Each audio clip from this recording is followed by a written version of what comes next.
So what we've got is we've got an N number at the point where we want to start in our program. And N numbers you can put anywhere you want, as many as you want, and it can be any number that you want. It doesn't mean anything. The machine ignores it unless you ask it to look at it. So I'm going to reset the program, which takes me back to the head of the program. And then I'm going to put the machine into memory so it's ready to run. And then I turn on this program restart switch.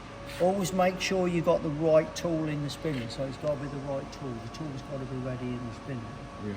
And then what you do is I want to search for N, 1, 2, 3, 4 ones, and I press this Q type, and the machine will search for that position, and it will tell me any of the information that it needs. Like it wants the spindle to run at 8,000 revs. So I've got to start the spindle at 8,000 revs.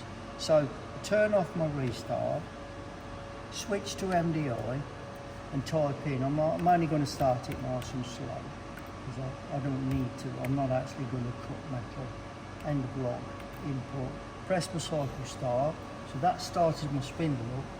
Okay, then I switch back to memory and you'll see that it's now telling me the distance to go for each axis to arrive where it wants to be to actually start this program. And it will step its way through them. Whether I'm in single block or not, it's best to be in single block, but it will step through the axis. It won't run all three together. So as I press my cycle start, you'll see it move each axis until it gets to its correct position. So that's where it needs to be to start the program.